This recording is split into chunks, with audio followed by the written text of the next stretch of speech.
আসসালামু আলাইকুম guys, welcome back to Python হাতুড়ি। আজকে আমরা শিখবো অপারেটর কিভাবে কাজ করে বা অপারেটর কি জিনিস। আমরা আগেই দেখেছি যে প্লাস যে চিহ্নটা আছে ওইটাও একটা অপারেটর।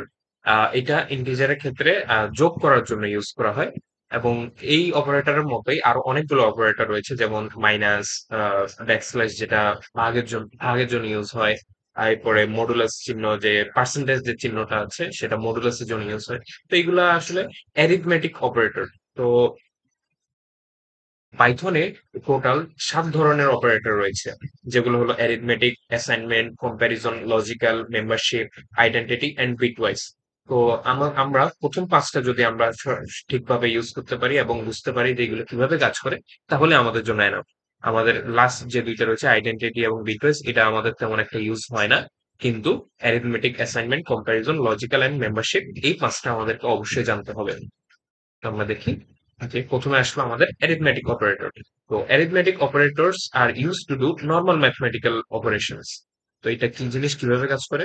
এই যে সেম ভাবে যে প্লাস, যদি আমরা দুইটা নাম্বারকে অ্যাড করতে চাই, তাহলে ওই দুইটা নাম্বারের মাঝে বা নাম্বার বা ইন্টিজার, আমরা যে ইন্টিজার বললে ভালো হয় এখানে, যে দুইটা ইন্টিজারকে যদি আমরা অ্যাড করতে চাই, তাহলে আমরা দুইটা ইন্টিজারের মাঝখানে একটা প্লাস চিহ্ন দিব বা একটা প্লাস অপারেটর দিব, যেটা একটা অ্যারিথমেটিক অপারেটর।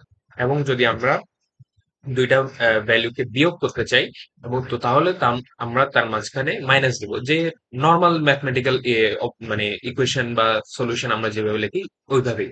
কিন্তু একটা জিনিস মাথায় রাখতে হবে যে ফ্লোট ডিভিশনের ক্ষেত্রে শুধু একটা ব্যাকস্ল্যাশ ইউজ হবে, এবং ডিভিশন মানে নর্মাল যে ডিভিশনটা আমরা করি সেটার জন্য দুইটা ব্যাকস্ল্যাশ ইউজ হবে।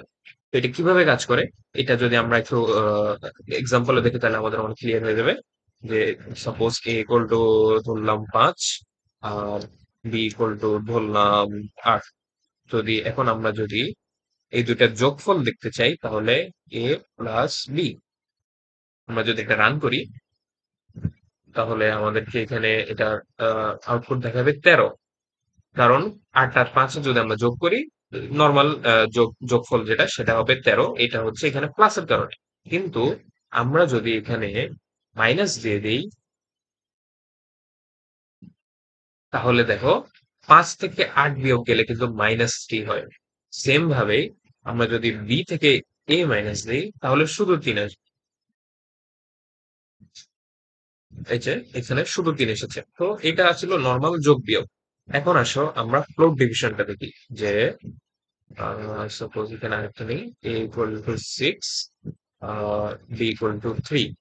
এখন আমরা যদি, আচ্ছা সরি, যদি আমরা এটা শুধু নর্মাল ডিভিশনটা দেখতে চাই, তাহলে আমরা কি দিব? আমরা দুই আহ, দুইটা ব্যাকস্ল্যাশ দিব। এ, আচ্ছা সরি, এখানে এ হবে এ ডবল স্ল্যাশ বি। এটার ফলে কি হবে? আমরা জানি যে ৬ কে যদি আমরা ৩ দিয়ে ভাগ করি, তাহলে নর্মাল ডিভিশন অনুযায়ী এটা শুধু ২ আসার কথা, এবং তাই এসছে। কিন্তু আমরা যদি এটার ফ্লোট ভ্যালুটা নিতে চাই, তাহলে আমাদেরকে ফ্লোট ডিভিশন করতে হবে। এবং আমরা ফ্লোট ডিভিশনটা কিভাবে করব? শুধু দুইটার জায়গায় একটা ব্যাকস্ল্যাশ দেব, তাহলে হয়ে যাবে কি 2.0। এবং আমরা জানি যে কোনো ইন্টিজারের সাথে যদি ডেসিমাল পয়েন্ট সহ আমরা ভ্যালুটা নিই, তাহলে সেটাই হয় আমাদের ফ্লোট ভ্যালু। এবং সেজন্যই একটা যখন আমরা আহ, আহ, মানে ইয়ে ব্যাকস্ল্যাশ ইউজ করব, তখন সেটা হবে আমাদের ফ্লোট ডিভিশন। কিন্তু আমরা যদি দুইটা ব্যাকস্ল্যাশ ইউজ করি, তাহলে সেটা হবে আমাদের নর্মাল ডিভিশন। তো এই জিনিসটা আমাদেরকে একটু মাথায় রাখতে হবে। আর বাকিগুলো কিন্তু একদম নর্মাল নিয়মই। আরো যে ৩টা অপারেটর যেটা অ্যারিথমেটিক অপারেটর মধ্যে আছে, সেটা হচ্ছে একটা অ্যাস্টেরিক সাইন, যেটা হচ্ছে মাল্টিপ্লিকেশনের জন্য ইউজ হয়, মানে গুণের জন্য ইউজ হয়। কিন্তু আমরা যদি দুইটা অ্যাস্টেরিক সাইন একসাথে ইউজ করি, তাহলে সেটা হয়ে যাবে পাওয়ার। আমরা লিখি না যে 2² অথবা 3⁴ অথবা 5⁹ এই যে পাওয়ার, এই পাওয়ারটাকে অ্যাসাইন করার জন্যই আমরা দুইটা অ্যাস্টেরিক সাইন একসাথে লিখবো। এটা কিভাবে কাজ করে আমি যদি দেখি, যে আমি এখানে দিলাম a equal to 3, b equal to 2। এখন যদি আমি এটা গুণ করতে চাই, তাহলে আমরা কিভাবে লিখবো? a একটা স্টেট সাইন b, তাহলে কি হবে? 3 × 6, আমাদের 6 প্রিন্ট হবে। এই যে এখানে 6, 3, a তে আছে 3, b তে আছে 2, তাহলে a অ্যাস্টেরিক b মানে a গুণ b, তাহলে কি প্রিন্ট হলো? 6। কিন্তু আমরা যদি এখানে স্ট্রিক ২টা দিয়ে দিই তাহলে প্রিন্ট হবে ৯। কেন ৯ প্রিন্ট হলো? কারণ আমরা জানি ২টা স্ট্রিক যখন আমরা একসাথে ইউজ করি তখন সেটা আর গুণের জন্য ইউজ হয় না। তখন সেটা হয়ে যায় পাওয়ার। তখন এখন এখানে যা হয়েছে সেটা হচ্ছে 3 টু দ্য পাওয়ার 2 মানে 3 স্কয়ার। আর আমরা জানি 3 স্কয়ার এর মান 9। এটাই এখানে প্রিন্ট হয়েছে যে 3 স্কয়ার এর মান 9। তো এভাবেই একটা স্ট্রিক গুণের জন্য ইউজ হবে, ২টা স্ট্রিক যখন আমরা ইউজ করব সেটা ইউজ হবে পাওয়ারের জন্য।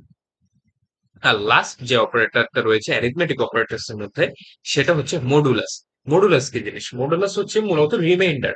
আমরা যখন একটা নাম্বারকে আরেকটা নাম্বার দিয়ে ভাগ দেই তখন হয়তো দেখা যায় যে এটা মানে সম্পূর্ণ ভাগ হয়ে গিয়েছে, না হলে দেখা যায় যে শেষমেশ একটা না একটা ভাগশেষ রয়ে গিয়েছে। যেমন যদি আমি এখানে দেখি, সরি, যে equal to 6, B equal to 3। এখন আমি যদি প্রিন্ট এ মডুলাস বি দেই তাহলে এখানে যেটা আসবে সেটা হচ্ছে জিরো। এখন এখানে জিরো আসার কারণ কি? মডুলাস হচ্ছে মূলত ভাগ ভাগ করার সময় যে ভাগশেষটা আছে সেই ভাগশেষটাই আমরা মডুলাস দিয়ে বের করি। এখন আমরা জানি 6 কে যদি আমরা 3 দিয়ে ভাগ দিই তাহলে কিন্তু কোনো ভাগশেষ থাকে না। কেন থাকে না? কারণ এটা নিঃশেষে বিভাজ্য। এটা ভাগ হয়ে গিয়েছে, এটা কোনো ভাগশেষ নেই। কিন্তু আমরা যদি এখানে 3 এর জায়গায় এখানে 4 দিয়ে দিই, আমরা জানি 6 কে আমরা 4 দিয়ে ভাগ করতে পারবো না। 6 কে যদি আমরা 4 দিয়ে ভাগ করি তাহলে 2 শেষ রয়ে যায়। সেটাই আমাদেরকে এখানে শো করবে যে এ মডুলাস বি, অর্থাৎ এ কে যদি আমরা বি দিয়ে ভাগ দিই তাহলে 2 ভাগশেষ থাকে, রিমাইন্ডার থাকে।